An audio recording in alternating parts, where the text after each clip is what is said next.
kind of the quintessential expatriate.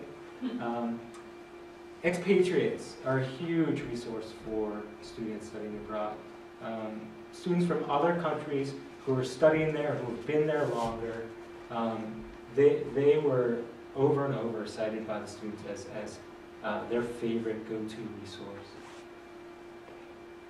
And then, this is just a passport with lots of stamps, but having that bicultural perspective was something that students talked to as a really desirable characteristic.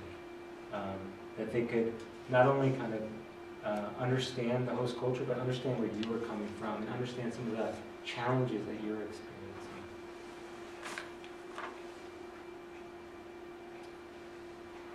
And obstacles, you guys get a sense from this this cartoon what I'm getting at, but social anxiety was the biggest obstacle. Just shyness and fear of being rebuked, fear of saying something stupid.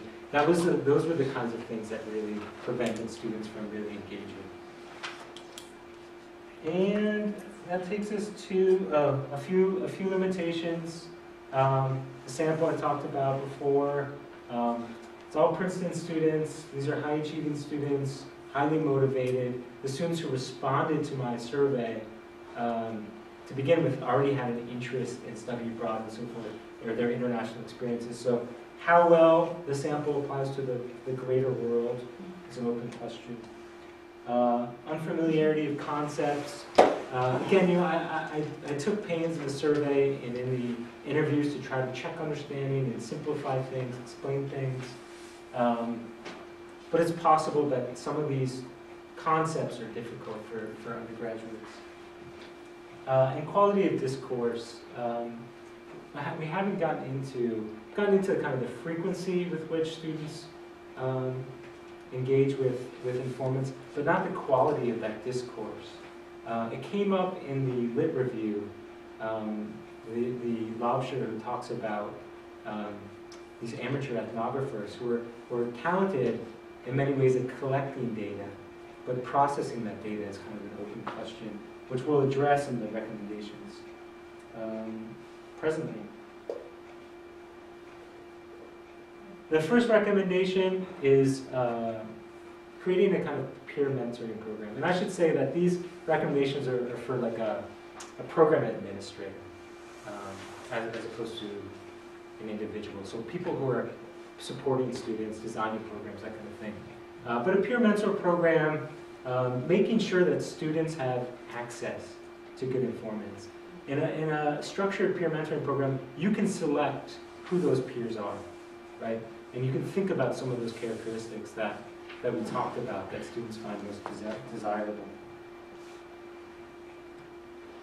Engaging in activities that increase language and cultural proficiency. I mean, this goes without saying, right? But the data really supports this idea that as you gain confidence in language skills, as you gain confidence in your cultural proficiency, your ability to add tools to that toolbox kind of shoots up.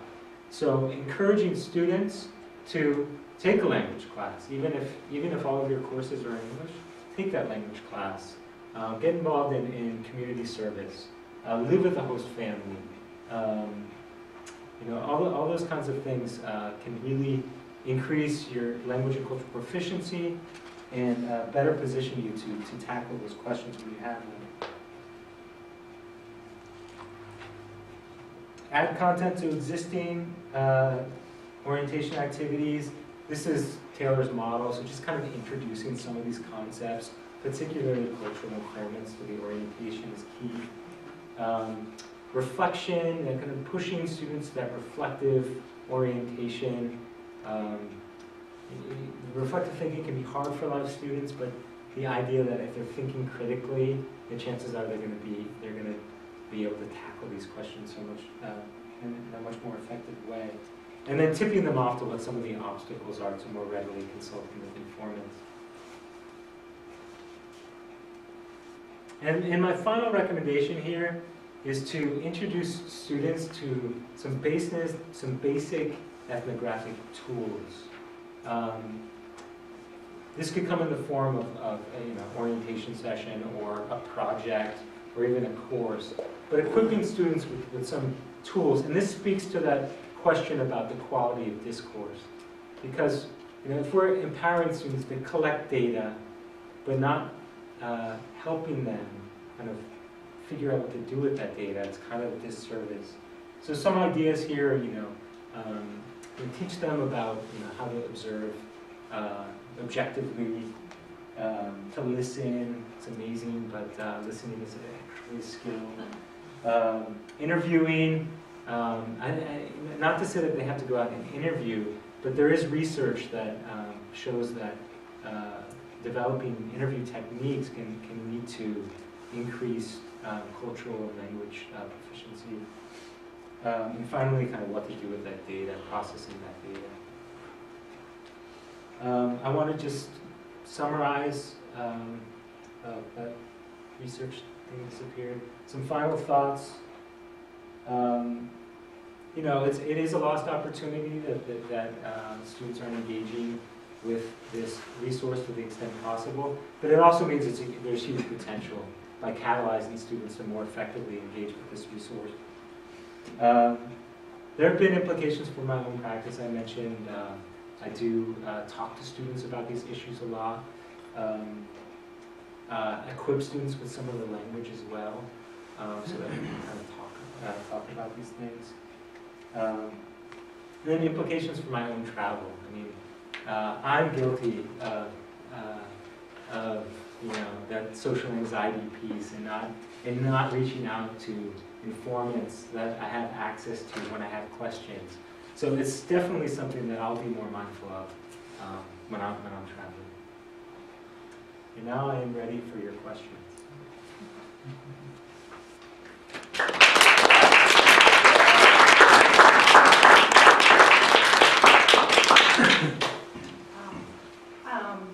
Great presentation. Really interesting stuff. And I just kept thinking about learning styles through this whole thing, and if you took into account people's different learning styles, or if that might be another way to explore this same subject matter.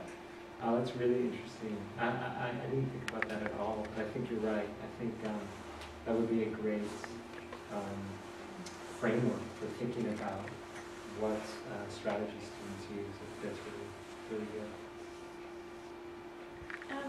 I was just wondering if your survey was able, or if you came across anything in the interview that would suggest that students are talking with peers in their program as a secondary way to reach cultural informants if they don't have access to people that they can ask for their questions.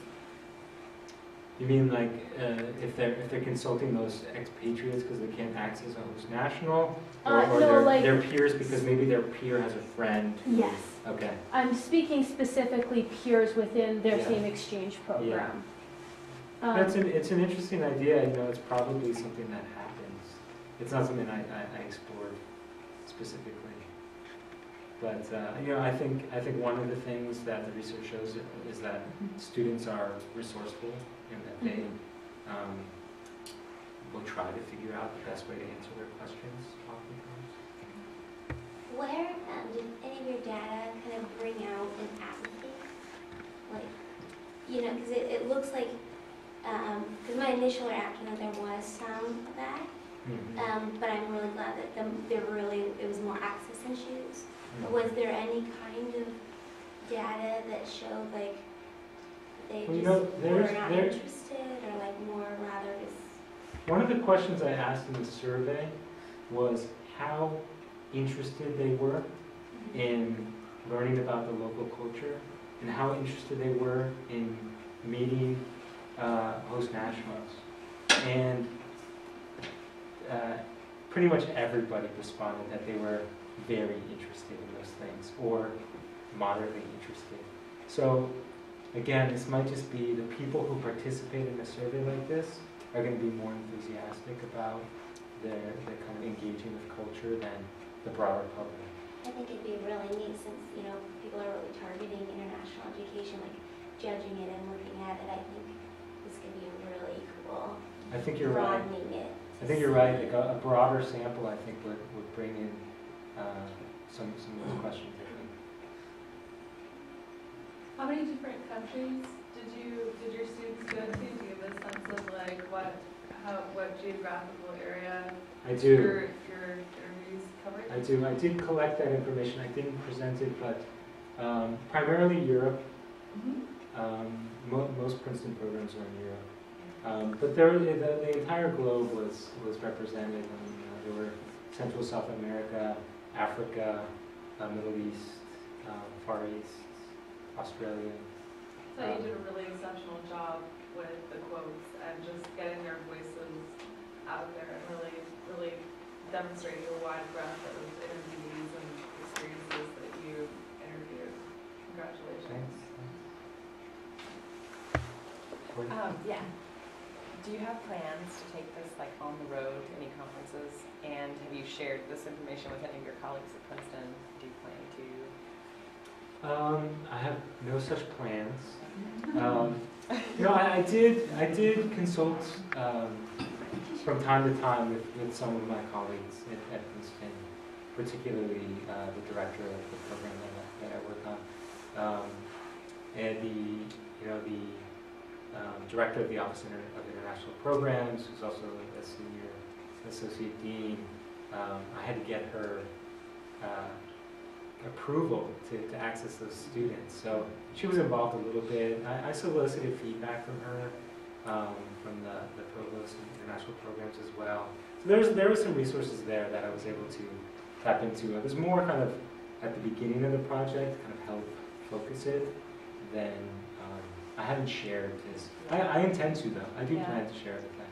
No, I think it's great. I feel like some of these ideas are just things that could be pretty easily added into like a pre-departure orientation. So I hope that you will share it. Yeah, so when you say students, is it a specific group of students? Because when you're talking about students, sometimes the students that are outside certain formal students as we know them in study abroad programs. They could be volunteer students, they could be... Yes. Yeah, I think I understand your question. Yeah. I thought to myself while I was preparing this presentation that I need to avoid only talking about students, because I think so much of this applies to anybody. My research had to do with a specific sample of students, of kind of traditional Princeton undergraduates. But I do think that much of this applies to adults.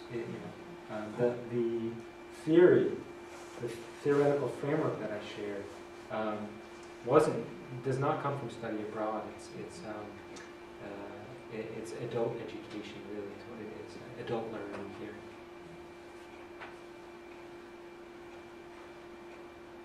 I was struck by the use of observation came up as one of the top ones and also one of the most effective ones. So I was wondering kind of what you thought about that, and if maybe in an interview a student said, oh, so I observed this. I guess I was surprised by the fact that, they thought it was so effective, and that, like you said, sometimes you observe something and you attach other assumptions or things like that. That if any student said, I observed this and then realized later after talking to a cultural informant that I was wrong, or anything like that. Yeah, I do think that, even the students who I interviewed, there was a spectrum of kind of how reflective of thinkers they were.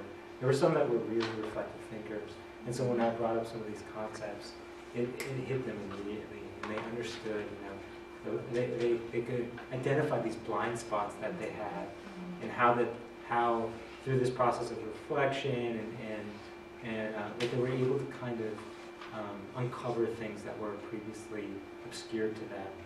But there were a lot of students who, well, maybe not a lot, but a number of the students I interviewed who, at least in our interview, didn't really demonstrate that depth of thinking about these particular issues. So yeah, I think it's an interesting point. That slide about their perceptions about what is an effective strategy versus what they actually. I think that's really interesting.